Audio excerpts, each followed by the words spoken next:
ketika lampu panggung menyala dan musik menggelegar. Kita hanya melihat pesona, tawa, dan aksi yang memukau. Tirai tenda besar yang berkilau seakan memanggil kita dengan janji keajaiban.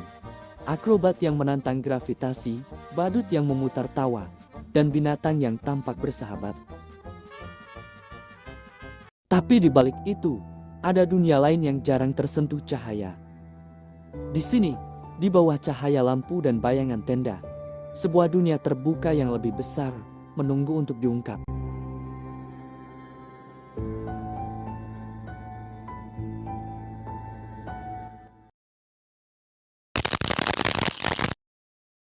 Subscribe to my channel.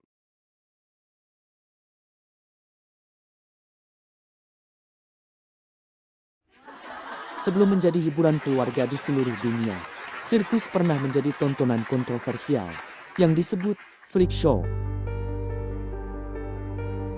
Sebuah pertunjukan manusia dengan kondisi fisik langka yang dipamerkan, bukan karena kemampuan, tetapi karena keanehan mereka.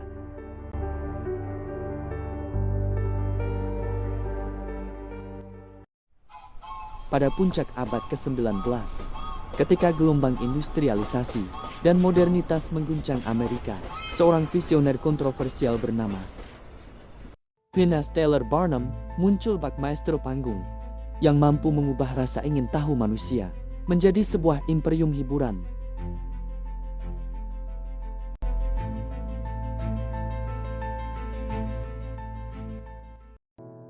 Phineas Taylor Barnum atau P.T. Barnum bukan sekadar pengusaha sirkus biasa.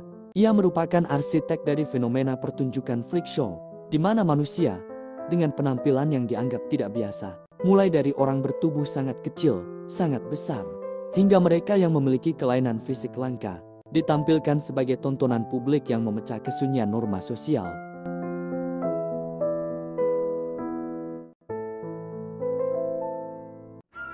Di bawah langkahnya, keanehan yang sebelumnya terpinggirkan, diangkat menjadi daya tarik utama dalam museum perjalanan dan parade sirkus keliling, menginspirasi decak kagum sekaligus kritik tajam terhadap bagaimana masyarakat menetapkan batas normalitas dan keberbedaan.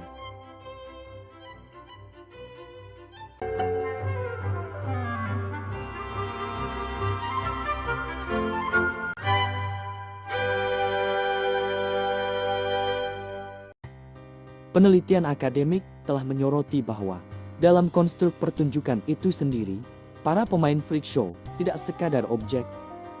Mereka terlibat dalam narasi yang dipentaskan di tengah masyarakat yang haus akan sensasi, di mana identitas mereka dibentuk dan dipentaskan menurut tujuan hiburan dan komodifikasi.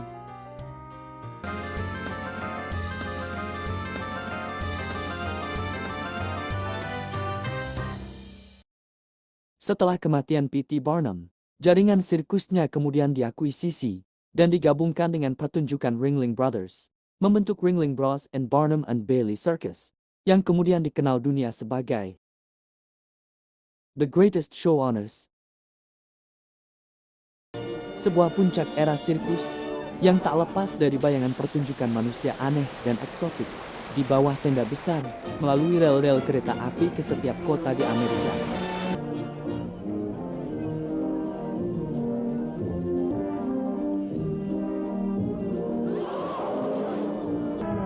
Di belakang gemerlap panggung itulah terjalin sebuah komunitas unik, di mana para pemain sebagai individu yang saling bergantung pada satu sama lain, berbagi nasib antara eksploitasi komersial dan kesempatan langka untuk hidup di luar batas sosial yang sempit, menjadi simbol perhatian dan keterasingan dalam satu waktu. Mereka bukan sekadar tontonan, mereka adalah saksi hidup dari cara masyarakat berinteraksi dengan apa yang dianggap lain.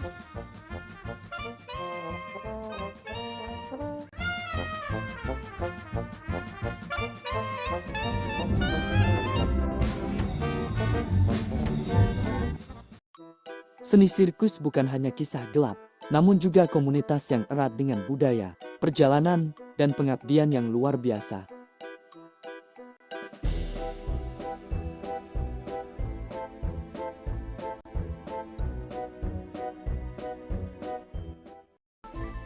Realitasnya, pertunjukan ini kerap mengeksploitasi individu dan melanggengkan stereotip demi keuntungan.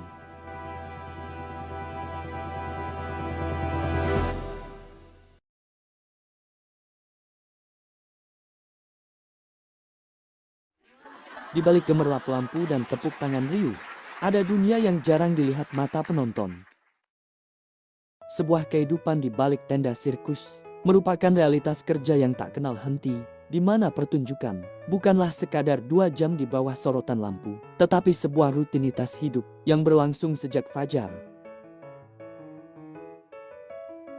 Para pekerja sirkus mulai dari akar rumput, roustabouts yang mengangkat tiang dan membongkar arena, hingga para artis dan keluarga mereka yang tidur dalam trailer yang sama dengan tempat mereka bekerja, hidup dalam ritme perjalanan yang melelahkan, saling bergantung satu sama lain, dan menyatu dengan pekerjaan mereka, sampai batas di mana rumah dan tempat kerja menjadi tak terpisahkan.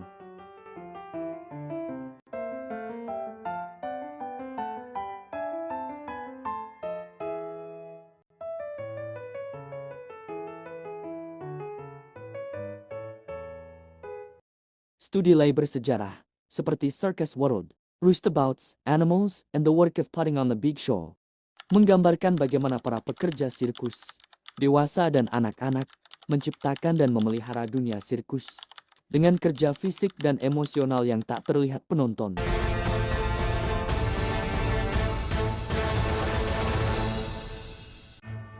Sirkus keliling juga mencatat bahwa hidup para pemain melampaui panggung.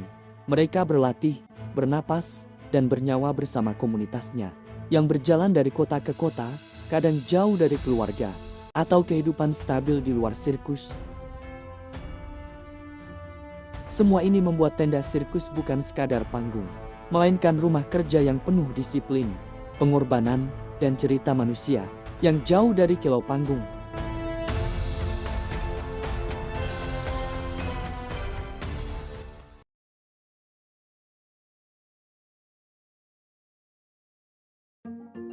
Rasa ingin tahu yang dipicu oleh freak show, tersimpan kenyataan yang jauh lebih kelam. Ternyata, pertunjukan itu bukan sekadar tontonan, tetapi ruang sosial yang memanifestasi relasi kekuasaan terhadap tubuh yang berbeda, di mana individu dengan variasi fisik diposisikan bukan sebagai manusia utuh, tetapi sebagai objek tontonan yang dipisahkan dari identitas mereka.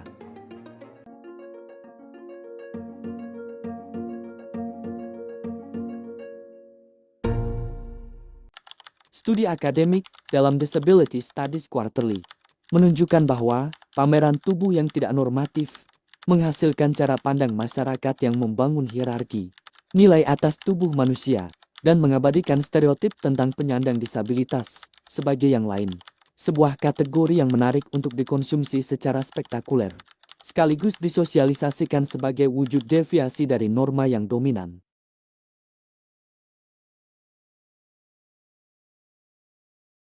Jejak historiografis freak show tidak hanya memengaruhi museum atau catatan sejarah, tetapi juga cara kita memahami dan merepresentasikan disabilitas dalam konteks budaya dan media yang lebih luas, menunjukkan bagaimana konstruksi sosial atas tubuh yang berbeda terus menyisakan bayangan stigma yang jauh melampaui panggung sirkus.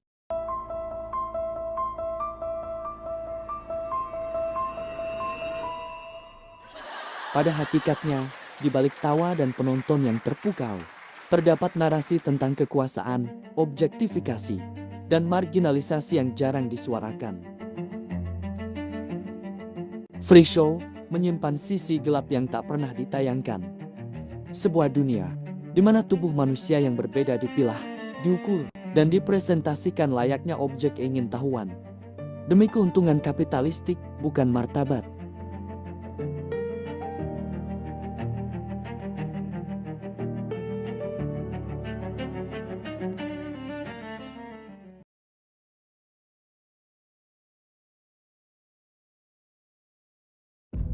Bukan hanya pekerja yang terjebak dalam sistem keras, tapi sirkus juga menyimpan ancaman fisik yang nyata.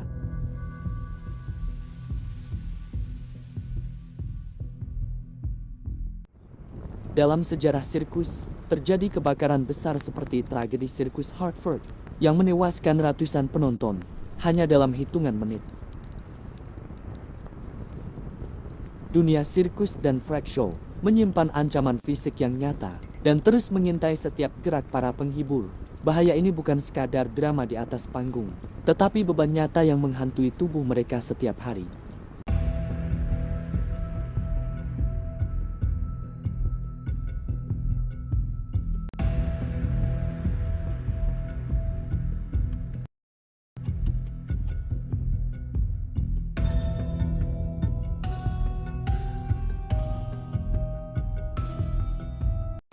Apa arti hiburan keluarga bagi masyarakat di abad ke-19 dan ke-21?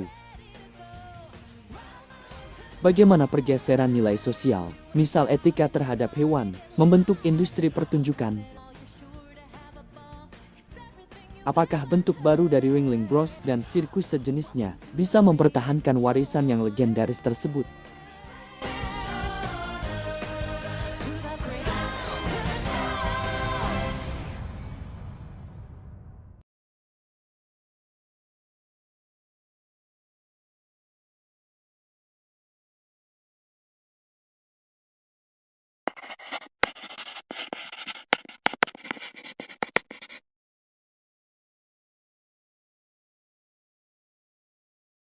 Subscribe to my channel.